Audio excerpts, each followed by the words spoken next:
Alright, welcome back to the channel. Warhammer Man back in the studio.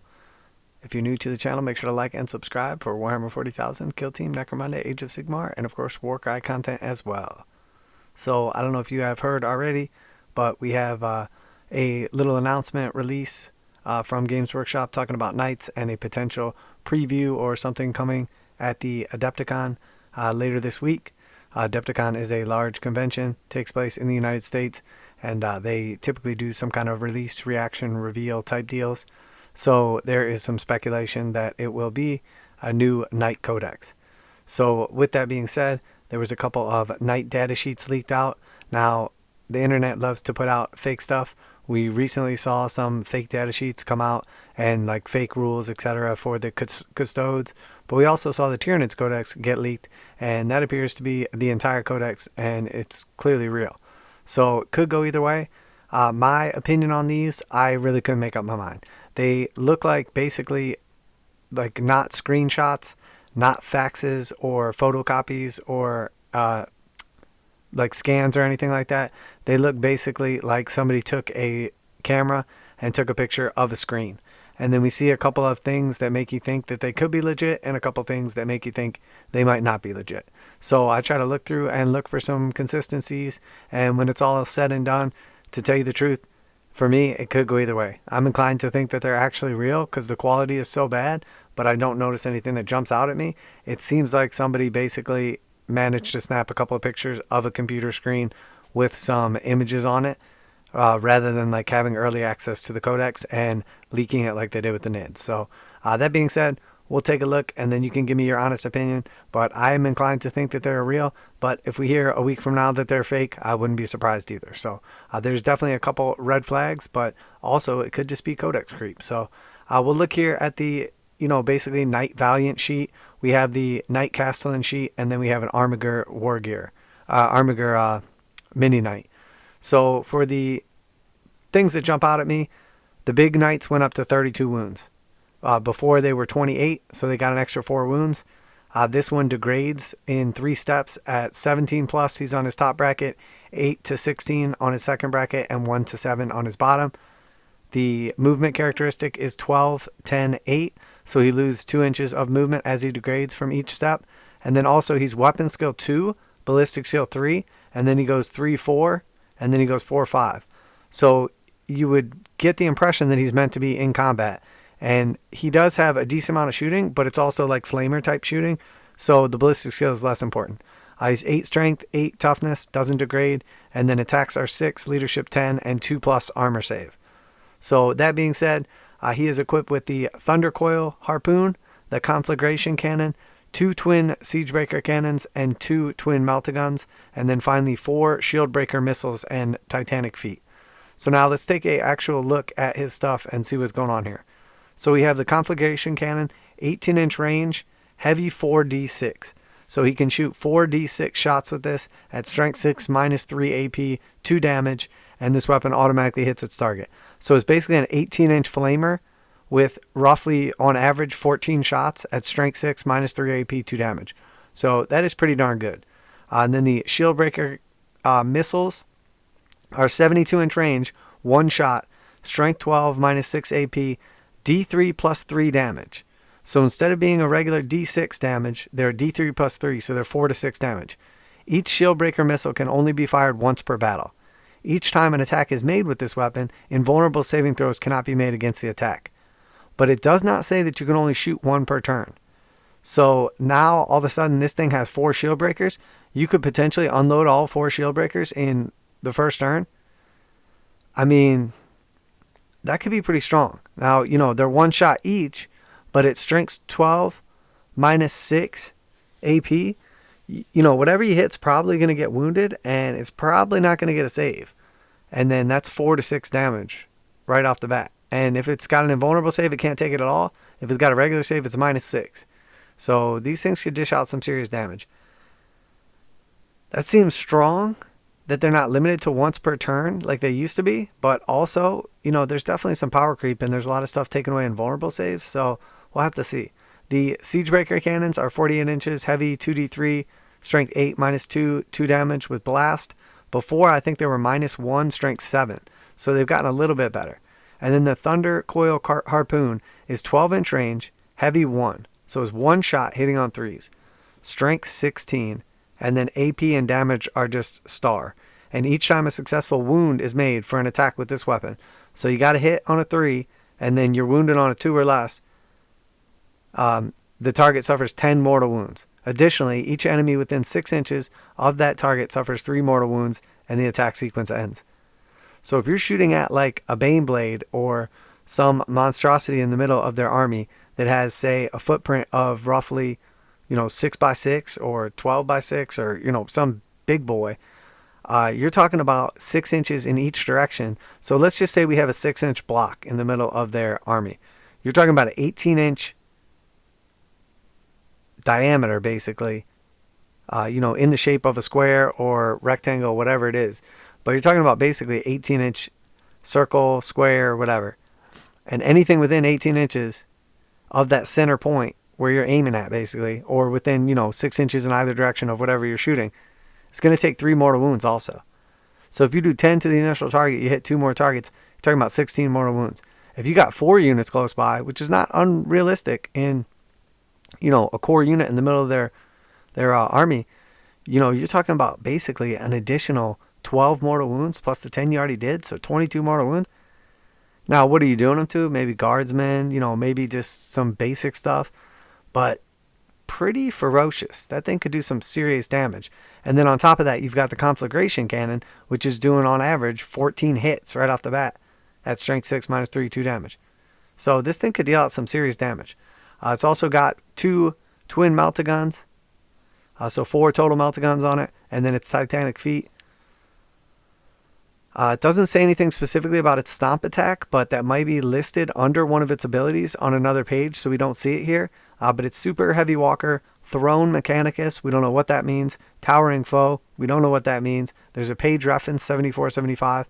Ion shield, this model has a 5-up invulnerable save, so it's a 2-up, 5++. Probably potential for a relic or something to take it to a 4++, and maybe a stratagem. So maybe it can go to maximum 4-up, but there's a couple ways to get there. I don't know. We'll have to see. Dual plasma core explosion. When this model is destroyed, roll a d6 before removing it from play. On a 4-up, it explodes, and each unit within 12 suffers a d6 mortals. So you only roll 1 dice now, and on a 4-up, it's a d6 mortals. I'm assuming the regular larger knights will just be on a 4-up. Anything within 6 takes a d6 mortals, or within 12 takes a d3 mortals.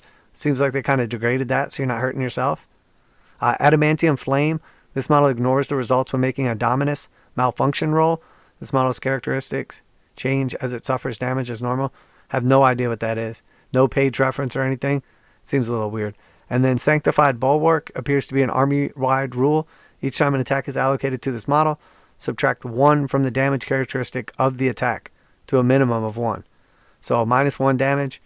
And if we just kind of go over and compare that to the regular stat line, we see it's gained some movement. We see before it had higher ballistic skill and lower weapon skill. Now it has higher weapon skill and lower ballistic skill. So I don't know if you're intended to put this thing in combat now. Still strength and toughness 8. It's got 1 higher leadership, and it went to a 2-up save. And then it went from 28 wounds to 32 wounds. The Conflagration Cannon was 3d6 before and automatically hit with strength 7, AP -2, damage 2. So it's dishing out higher strength and more shots. The shield breakers before, like I said, you can only fire 1 each turn. So that's a big difference. And it was a d6 damage before at strength 10, -4. So big difference there. Obviously no invulnerable still. And then the Siege Breaker was 7 -1. Oh, d3 damage blast. Thunder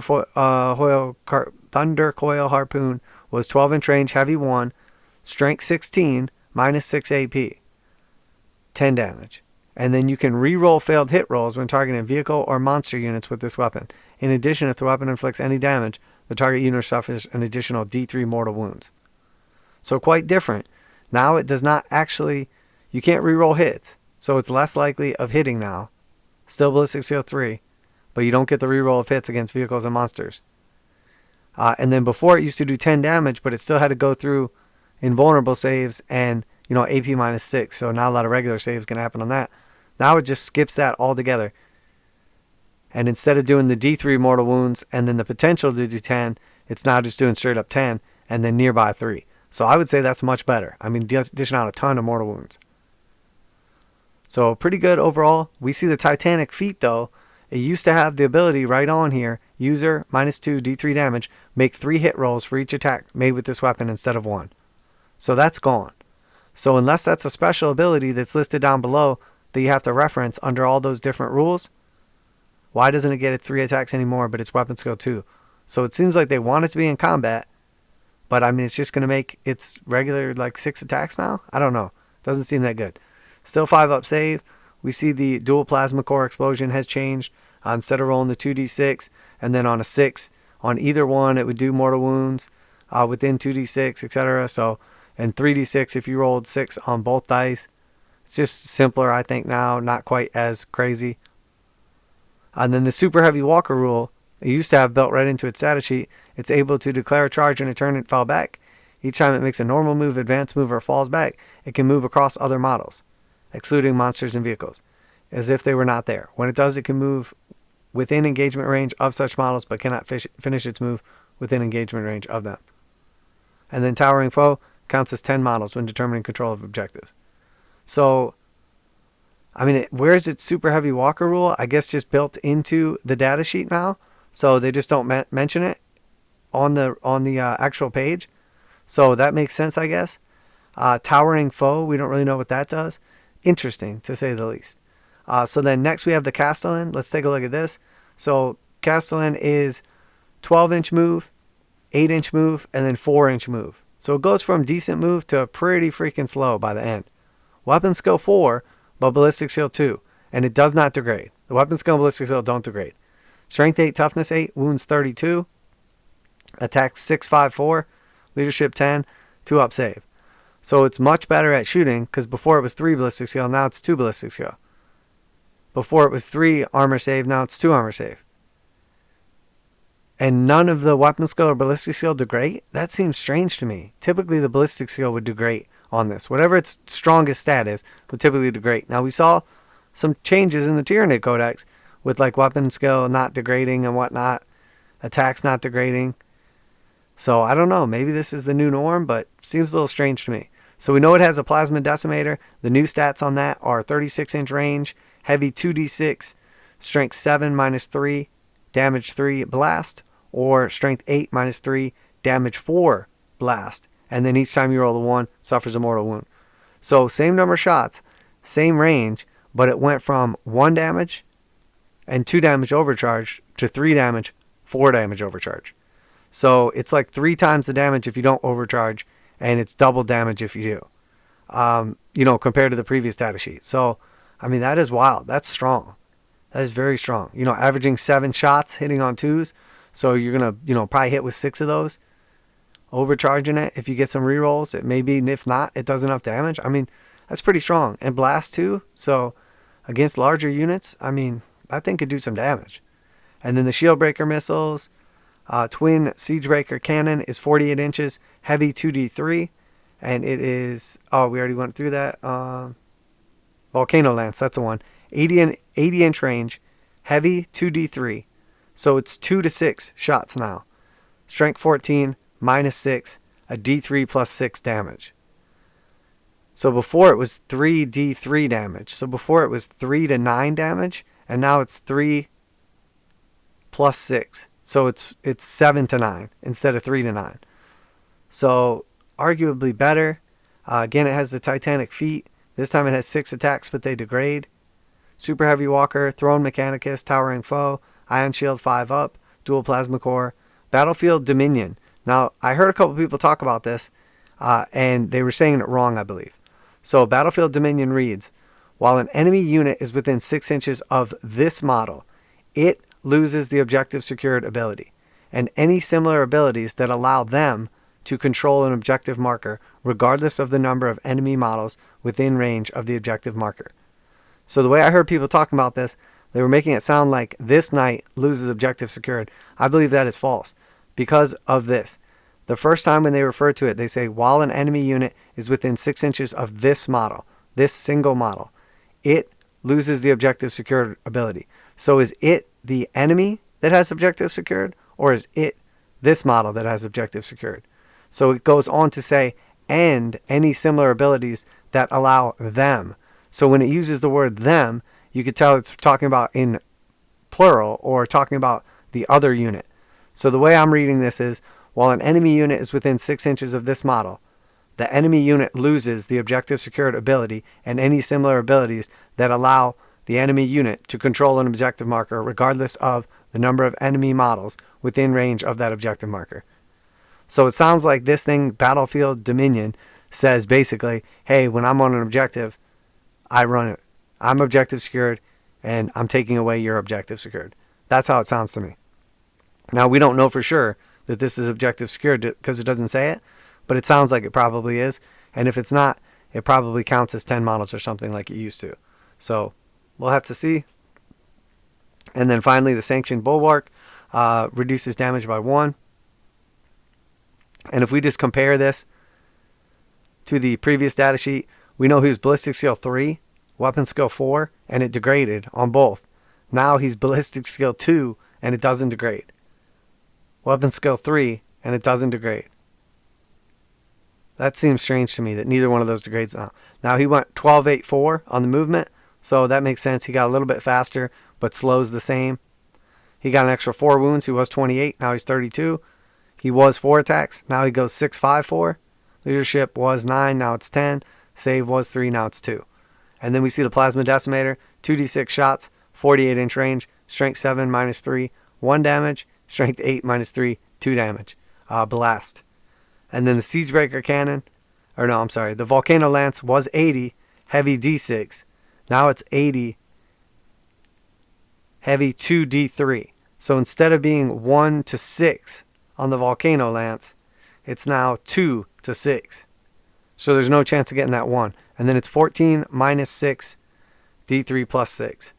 And here it is 14 minus 5, 3d3. So it goes from 3 to 9 at minus 5 to minus 6, and it is 7 to 9. So it's doing more shots on average, and it's doing more damage on average because it's raising up the minimum. The Volcano Lance was blast. I don't believe it's blast anymore, though. Yeah, so it lost the blast ability, and then it also lost you reroll failed wound rolls when targeting Titanic units with this weapon. So, a little different. It still has the Titanic feat key rule, and then it has the built-in one down there. It's still 5 up. Now it's 2 up instead of the 3 up regular save. And then, obviously, we'll have to see about the super heavy walker rule. And the towering foe used to count as 2 for objective. So, I mean, it looks better, for sure. We just have to see, there's a couple little shady things about it. This is what really has me thinking these might be fake. Honestly, the armager of all data sheets has me thinking it could be fake. So, 10 power, 1 to 3 in a unit. He has 16 wounds now, and then degrades at 9 and up top bracket, 4 and 8 is mid bracket, 1 to 3 is bottom bracket. Move 16, 12, and 8 respectively. Weapon skill is 2 up, 3 up, degrades down to 3 up, 3 up, and then 4 up, 3 up. So his ballistic skill never goes down. Now this is the Warglaive Armager. So it's got the fusion thermal spear, like melted kind of gun, and then it has the chain cleaver. So it's clearly meant for like up close. So with weapon skill 2, it's better for sure. But then it goes all the way down to 4 on a degrade. And then it starts at strength 7 and toughness 7. Wound 16, 8 attacks. Leadership 10, 2 up save. So better base save, more wounds, and 8 attacks now. That seems kind of a lot. And then you'll see where I'm at here. So heavy stubber options. And then it has melt-a-gun options. And then the thermal spear is 4 inches. 3 shots. So no more random shots. Just automatically 3. At strength 8 minus 4, 4 damage. That's much better. And then each time an attack is made with this weapon, targets a unit within half range, the attack has a damage characteristic of 6. So within 12 inches, it does 6 damage flat with 3 shots. Strength 8 minus 4. Before it was 24 inches, D3 shots. Strength 8 minus 4. I believe it was D6 damage, but it did extra up close. We'll have to look in a second. This is what makes me think, though, that this is fake. because it just seems too good. Now, it's not even that good, but it just seems a little excessive.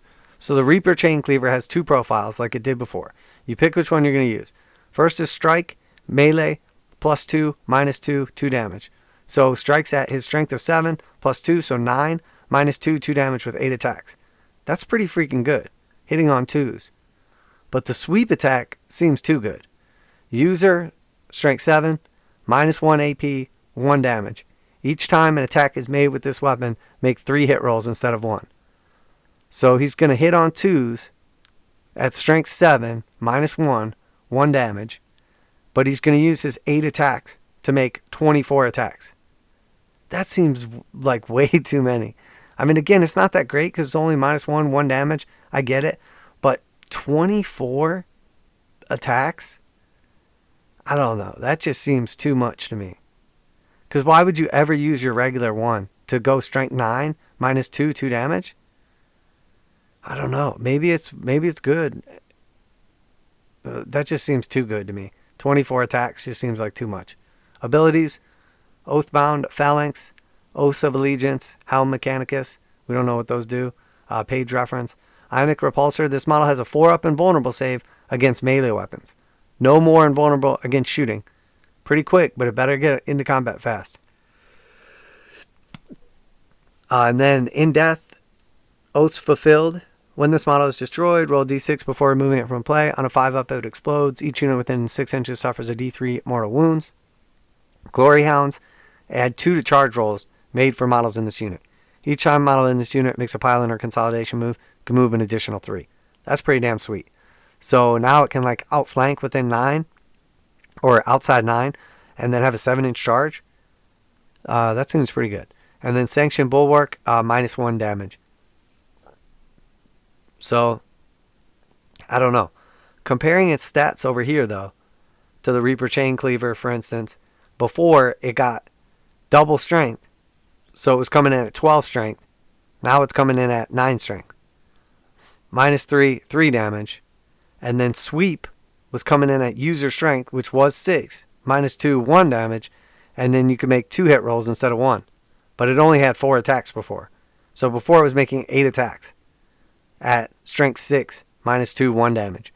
Now it's going to make 24 attacks at strength 7, -1, 1 damage.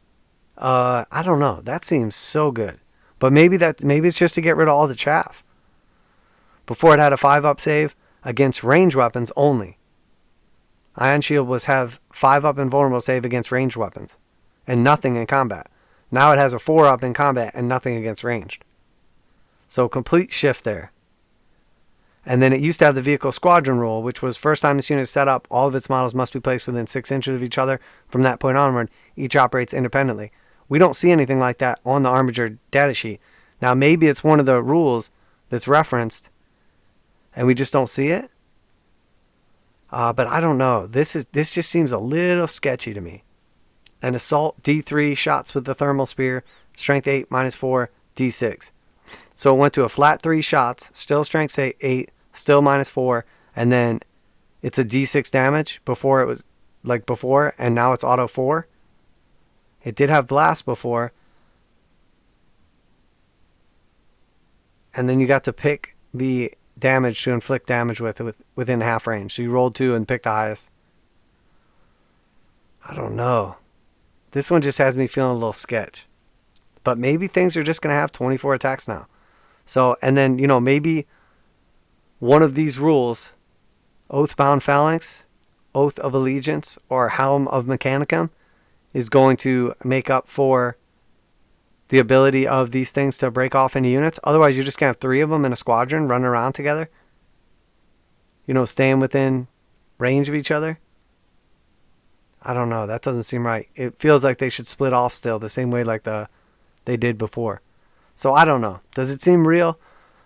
Honestly, I would believe it right up until I see the Armager sheet, and then it just seems like a little too much. It seems like they're missing a couple things. Now maybe the special rules are going to make up for that, and it can break into multiple units. Why did it completely flip roll from a 5-up invulnerable against shooting to a 4-up invulnerable in combat? Why did it go from, 8 attacks in, what was it? It had base 4 attacks, so it doubled up to 8 in combat. And now it has 8 base attacks and doubled up or triples up to 24. That seems like too much to me. I don't know. It seems like too much of a boost. Now, don't get me wrong, Knights definitely needed a boost. They were pretty bad. But this just seems a little insane. Hitting on 2s now. More wounds. More attacks. 2-up save. 4-up invulnerable in combat. I don't know. This one just makes me think it might be fake. So let me know what you think down below. Just want to bring this to you guys. Give you my honest opinion. Could go either way. It seems like the armiger sheet is just lacking. Now, maybe Oathbound Phalanx. Oaths of Allegiance. And Helm Mechanicum. That's what it is. Maybe the Oathbound Phalanx is they split off. And then like... That's what it is? I don't know. I honestly don't. And maybe like the Helm Mechanicum is like a bodyguard rule. Or Oaths of Allegiance is like a bodyguard rule for the big knights. I don't know. I honestly don't know. We'll see. I mean, this could be... Once we see the rest of the rules, all this could make perfect sense. It just seems crazy. And the fact that like the Castellan's weapon skill or ballistic skill doesn't degrade at all. And it just hits on 2s with 1 wound left. That seems like absolute insanity. This thing having 24 attacks seems like insanity. So we'll see. Let me know what you think down below. I'll leave links if you want to check out the data sheets and stuff for yourself. But that's it for today. Just wanted to do a quick little update. Give you my honest opinion. I can't tell you for sure if it's real or fake. It's obviously like camera pictures of a digital screen. But to tell you the truth, it could go either way. I really don't know. So you let me know what you think. Hopefully we'll get to the bottom of it before too long. We know we'll probably know by the end of the week. There is one other thing that I noticed here. This picture on the side of the one data sheet, which is the Castellan, has like some art right here, which could have easily been photoshopped out of somewhere else. I didn't recognize it, but I also didn't go digging for it. But it looks real enough, like a Games Workshop piece. It says sample across it. So I don't know if that makes it more or less believable. And then there's a little bit of writing. I don't recognize it, but again, I didn't go digging for it. It sounds official, but could have been taken from somewhere else. Likened to a towering fortress, the Knight Castellan is a bastion of walking imperial might, garrisoned by a single noble lord and armed with an impressive array of weapons, so fearsome that they can tear the heart from an invading enemy. Well, that's it though. Just wanted to go ahead and share that. Let me know what you think about these. Do you think it's real? Do you think it's fake? Does it seem like a little too much to you? I guess we're going to find out real soon though, but it seems like we are probably going to be getting a new Imperial Knights or possibly Chaos Knights, maybe both codexes real soon. So that's it for today. Warhammer Man Studios. I'm Warhammer Man. Make sure to like and subscribe for Warhammer 40,000, Kill Team Necromunda, Age of Sigmar, and Warcry content. Everything from reactions, reviews, and news, unboxings, rampant speculations, and of course we do all kinds of conversions, magnetizations, painting tutorials, pretty much anything to do with tabletop wargaming. Make sure to like and subscribe, share it with your friends. Warhammer Man Studios. I'm Warhammer Man, and I'm out of here.